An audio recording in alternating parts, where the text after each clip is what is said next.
right, this video is going to help you graph rational functions. So we looked at the last time how to find the characteristics. Now we're going to apply those for the graph. So how do I graph rational functions?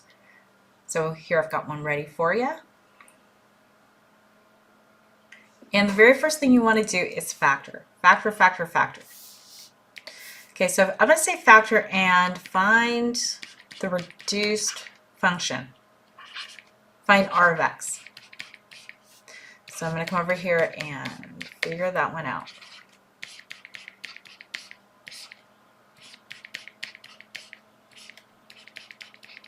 Okay, and I can guess that you're going to see the common factor super fast.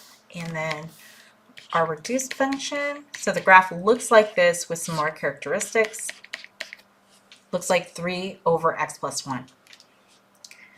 So you could actually do this problem by transformation. I'm not going to do that right this second because I'm going to go through all the steps and then I'll show you where you can shortcut later on.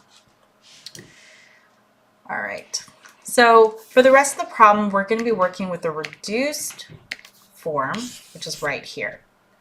Okay, so the next thing we want to do is figure out what the domain is. So we're going to figure out the domain, and in this problem, I bet you can already see it really fast. So let's see, negative infinity up to 1. And let's see. Hopefully the stuff's feeling a little bit easier for you. You can see all the components coming together. The next thing we're going to find is the vertical asymptotes. And I'm going to write out the words because it's the first time in this video that you see it. So vertical asymptotes. And so if x cannot equal -1, so I missed the negative on there, but you probably knew that, then I know the vertical asymptote is at -1. So I've got a break in the graph at -1. So again, vertical being up and down. And then we're going to look for the horizontal. And remember, horizontal, you have 3 cases you have to keep track of.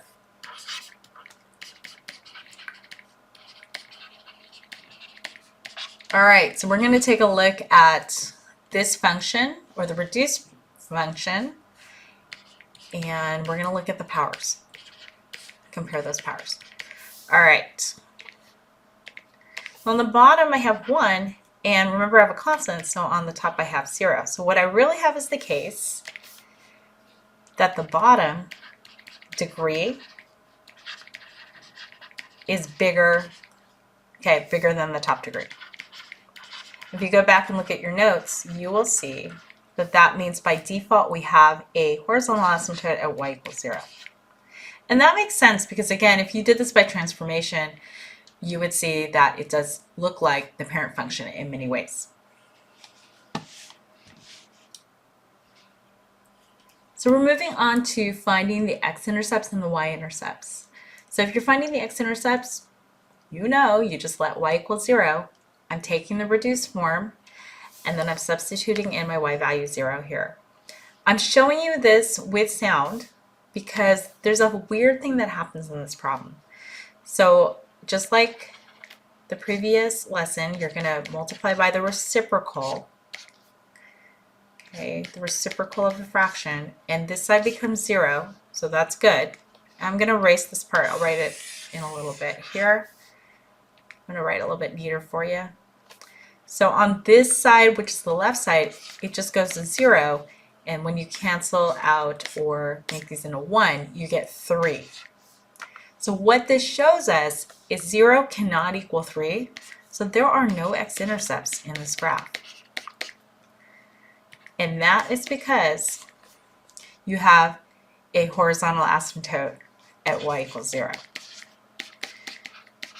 Okay, so you really have to understand what the calculations mean when you're going through. And then the next one is very self-explanatory. You just plug in your x for 0 to find your y-intercept.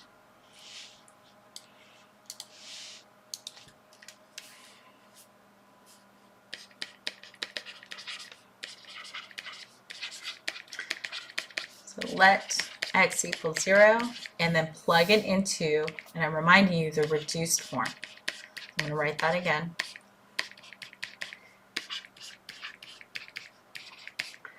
And then, you know, you probably could do it in your head, and I'm actually completely fine with that. I just like to show you all the steps. Okay, and so r of 0 is equal to 3. Okay, so we got that. I think this letter is supposed to be F, I'm guessing, so if it's not, forgive me, and we're going to keep moving on. Okay, the next step we're going to look at is the whole. Okay, so we already have the reduced form, we're going to look at the whole now. Okay, so I have the whole situation set up. So I want you to remember that the original factored form was given by f of x. And then when we reduced it, we ended up getting the reduced form r of x. You really need both of these in your mind when you're finding the whole. Okay, so the whole is actually coming from, okay, so find the x value of the whole.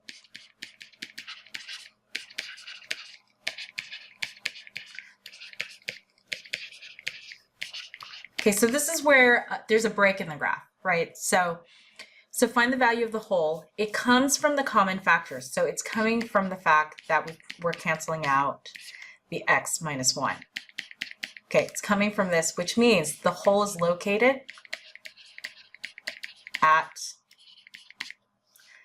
x equals 1.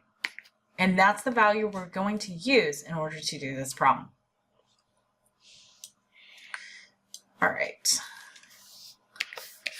So now that I know where it's located, like what x value it's located at, now I can actually substitute in to find the actual whole. So I'm going to use x equals 1 into r of x. And the reason why you have to do that is if you plug it back into the original function, you're going to end up getting 0 in the denominator again, which isn't going to help you at all. So that's why we use the reduced form. So we're going to plug in the 1 there, and you will get something defined. Well, undefined because it's a whole bit, at least the location. So let's see here. We got 3, and we got 1 plus 1. And so our whole is located on the y value at 1.5, and it's exact. So where's our whole located at? It's at 1, 1.5 on the graph. All right, so before we start graphing, I want to go back and revisit the domain part of this problem. So can you go back up to your notes to letter B for the domain? Okay, so at this point, now that we know there's a whole, so you really do need to write this in, and you might want to even highlight it, is that we found a whole at, see, it was at 1, 1.5. Okay, and just to remind you where it's coming from, again, is it's coming from the x minus 1 and the x minus 1 factors that simplified. Okay, and then this value over here is f of 1 into the reduced function. Okay, so we know where that point came from. So if I know there's a gap in the graph, then I know that the domain has to also exclude 1. Okay, so I'm going to go put this on a number line so you can see this here. And I'm going to fix this because that was earlier on. I took a snapshot from the video that I had made earlier. So here I'm excluding -1 because at -1 that's coming from here, I have a vertical asymptote. Okay, we've already established that. But at 1, I have a hole. So I'm going to stick that on this number line also. So at 1, I actually have a hole here. So I actually have 2 gaps, and so I need to finish the problem. So the actual domain for this, the revised domain with the hole, is -infinity up to -1. And then it is union -1 to 1, and then union 1 to infinity. And again, I'm going to make this the vertical asymptote, just like I color-coded it for you. And then this one over here, I'll color code for you as kind of this reddish color. This is where your hole is coming from. Okay, so make sure you look at that. Okay, and we will make sure that we revisit this, or I'll make a separate video for just that part. Okay, we're going to graph now. As you can see, I set up the graphing already. I reviewed what parts of the graph we need to put on here, and here we go. All right, so the vertical asymptote. So I'm going to put at -1.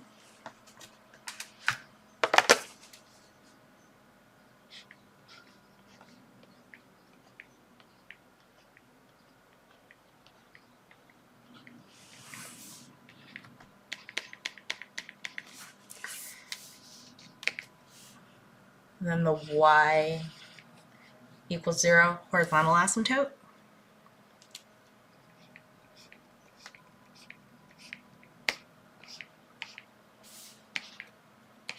This is why we have no x-intercepts. Okay, it's because we have an asymptote right on that axis. So no x-intercepts on this one. Okay, the y-intercept is at 3. And I want to let you know that Delta Math will ask you to enter your problems like this, but with regular mathematical notation, it should be 0, 3. But on a test, because of that, I'm not going to mark it wrong. Okay, so again, y-intercept is a point. So at 3,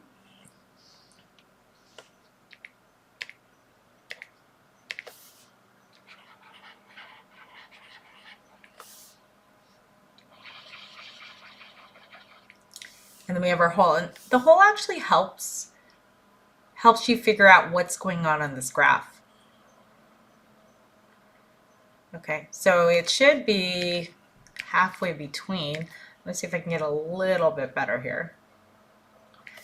And I'm going to highlight it for you.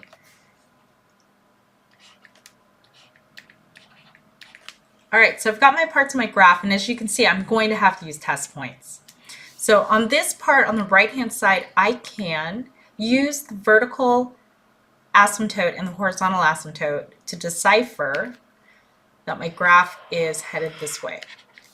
Okay, I can't cross the vertical asymptote because it's undefined there. It's like a wall almost. And then I have this part of my end here. On the left-hand side, you can't see anything. There's nothing happening.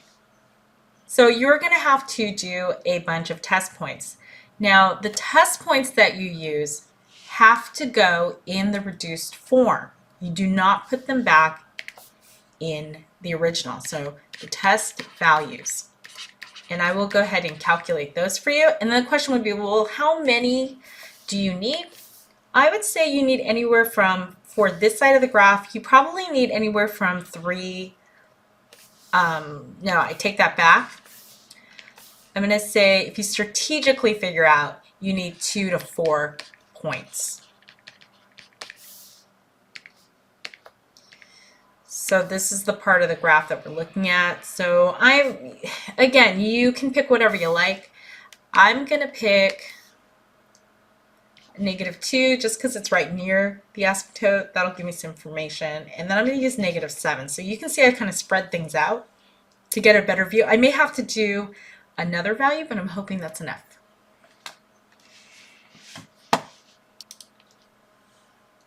So I have the work now showing for the -2. So I'm going to try -2, put it into the reduced form, and I end up with -2, -3. So I'm going to graph that point now, and I'm going to hope that this doesn't move anymore. Oh my goodness. All right. And because I have an asymptote here, I can use that asymptote, which is why they're helpful, to get the end behavior here.